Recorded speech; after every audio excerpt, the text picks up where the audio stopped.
দেশের জাতীয় ফল কাঁঠাল, কিন্তু পাওয়া যায় না সারা বছর। আবার অসময়ে কাঁঠালের ব্যাপক চাহিদা রয়েছে দেশের বাজারে। কাঁঠাল চাষ সহজ ও লাভজনক, তাই কাঁঠালের চাষ করে অনেকেই লাভবান হচ্ছেন। সজল আহমেদ পরীক্ষামূলকভাবে গোলাপি, লাল ও বারোমাসি জাতের কাঁঠাল চাষ শুরু করেন প্রায় 7 বছর আগে। তার বাগানে 100টি ভিয়েতনামের সবুজ বারোমাসি কাঁঠাল গাছ রয়েছে, যা সারা বছর ফল দেয়। আরও আছে 35টি থাইল্যান্ডের গোলাপি রঙের কাঁঠাল গাছ, যা থেকে বছরে 2বার ফল পাওয়া যায়। লাল রঙের কাঁঠাল গাছ থেকে বছরে 1বার ফল পাওয়া যায়। গাছ লাগানোর 1 বছর পর থেকে গাছে ফুল আসতে শুরু করে।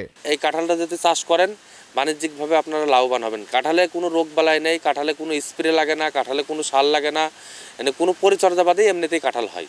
এ বাগানের গাছগুলো ফুল এবং ছোট বড় কাঁঠালে ভরে রয়েছে। ছোট ছোট গাছগুলো কাঁঠালের ভারে মাটিতে নুয়ে পড়ায় খুঁটি দেওয়া হয়েছে। প্রতি কেজি কাঁঠাল 200 টাকা দরে বাজারে বিক্রি হচ্ছে। আর দূর দূরান্ত থেকে অনেকেই এই কাঁঠাল বাগান দেখতে ছুটে আসেন প্রতিদিন। কাঁঠালটা এত স্বাদ আর এত মিষ্টি, কোয়াগোলা মোটামোটা আটাবিহীন কাঁঠাল। এর একটা বড় বৈশিষ্ট্য, গাছে এখন পাকা কাঁঠাল, কিন্তু নিচে আবার একেবারে ছোট মুচি, একের উপর থেকে নিচে এটা 12 মাসি কাঁঠাল। গোলাপি রঙের কাঁঠাল পেকেছে, এটি একটি ব্যতিক্রমী জাত।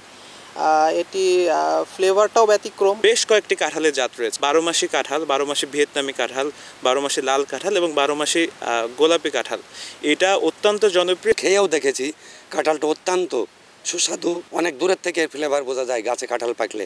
বিদেশি জাতের কাঁঠালে আঠা কম হওয়ায় সব বয়সের মানুষই খেতে পছন্দ করেন। এ জাতের কাঁঠালের কোয়াগুলো পাকলে একটু শক্ত হয়। পাকা কাঁঠাল স্ট্রবেরির মতো গন্ধ ছড়ায়, যার ফলে বোঝা যায় কাঁঠাল পেকেছে। এই কাঁঠাল খেতে সুস্বাদু, রসালো ও মিষ্টি।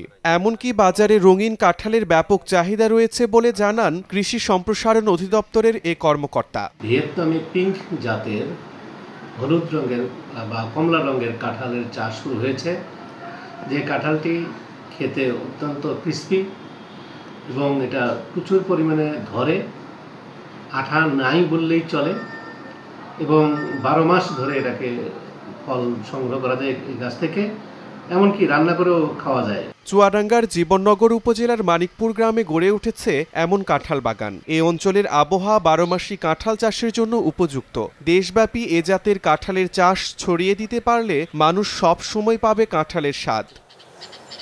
সময় সংবাদ, চুয়াডাঙ্গা।